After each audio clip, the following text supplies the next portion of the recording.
I'll be real with you. Some days I just log into crypto Twitter and feel like I'm flipping through a celebrity magazine. Did you know this platform is giving away $100,000? Top 3 ways you can farm this airdrop before it's too late. I don't feel like anyone is even creating anymore. We're all just reacting. A product of the algorithm, scrolling through the same recycled takes because that's what performs. So, did InfoFi kill content creation?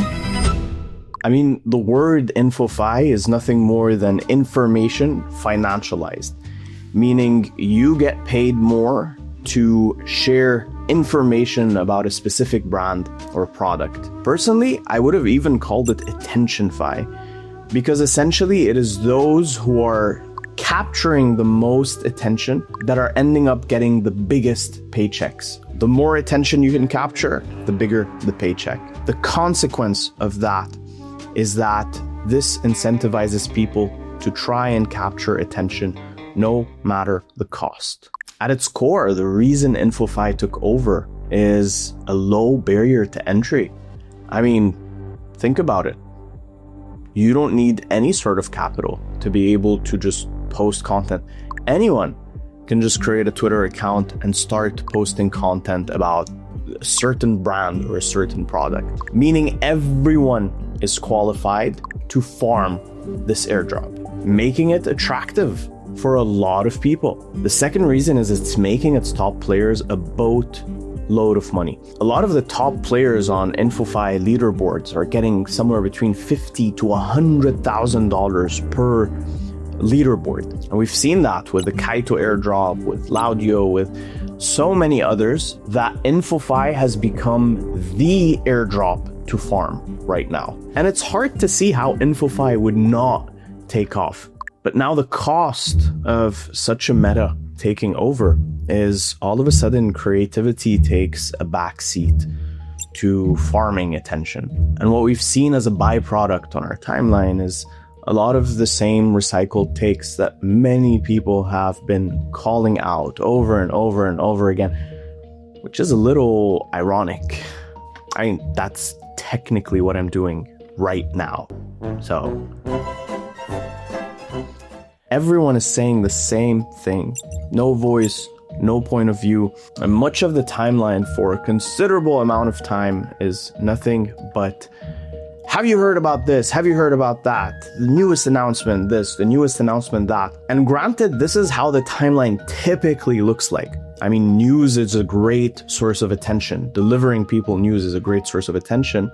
However, the caveat, the downside, is when this news is about a brand that no one genuinely cares about. And it becomes quickly easy to tell who's posting content, who's creating content to farm a leaderboard, to get on top of a leaderboard, because they're talking about a brand no one's heard of with nothing interesting going on for them, and who's creating content for the sake of content. And it becomes harder to build a long-term audience for creators when all you're being is a news anchor for the next InfoFi product. And it leads us into what feels like a content farm with no soul.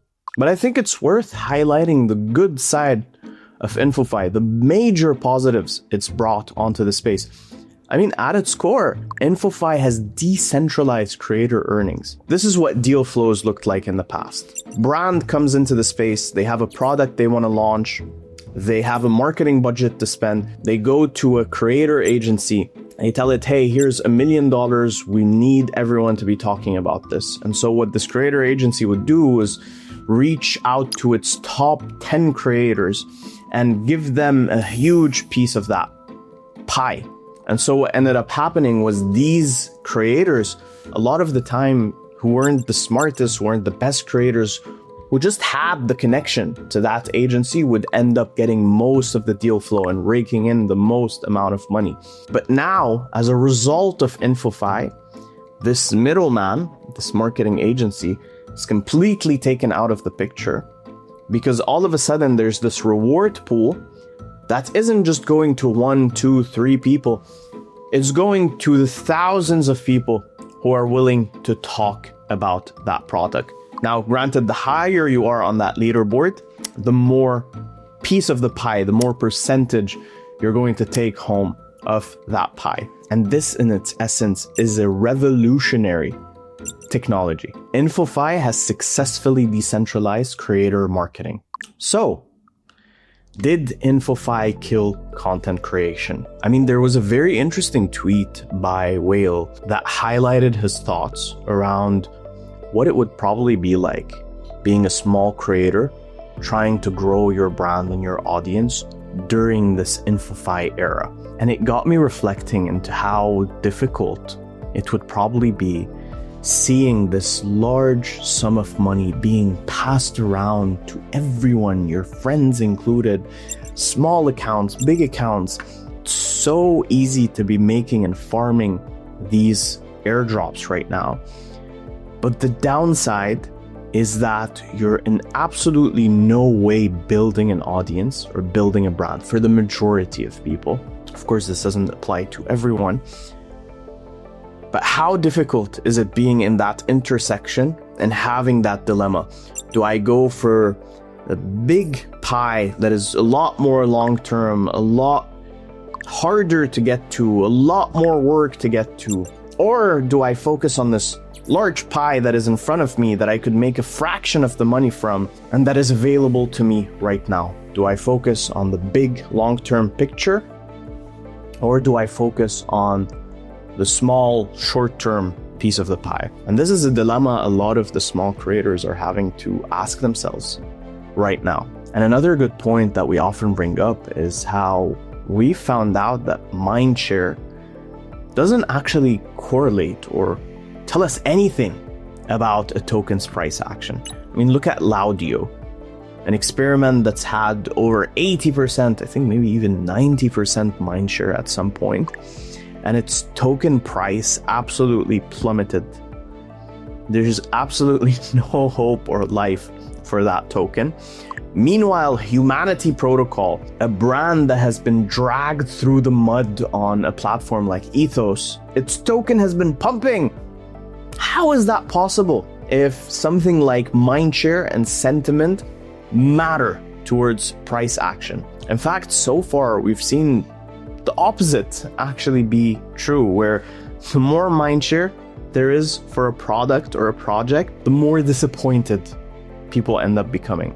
And I believe that's in part because the more mindshare you have, the more people are talking about you, the higher they're setting their expectations. Oh my God, the biggest creators, the biggest people are talking about this. This must be a great opportunity. And then when reality comes to kick in, it's pretty disappointing.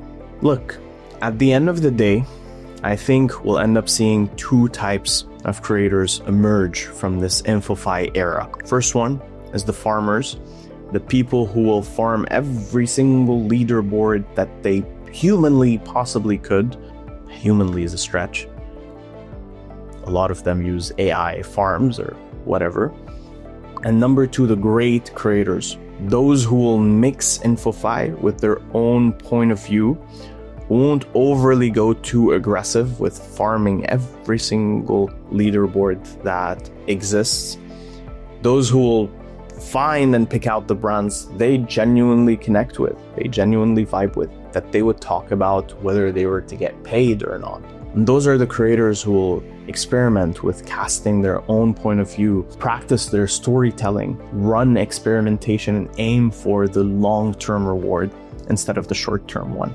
And at the end of the day, people follow people, not posts or leaderboards, which is why I believe that the next wave of content creators will use InfoFi as a tool and not the core pillar of their brand and identity. Look, if you've enjoyed this video, chances are you're going to love some of the content I've posted around building my own personal audience, or some of the tips and tricks that I've posted along the way for small creators trying to grow on crypto Twitter.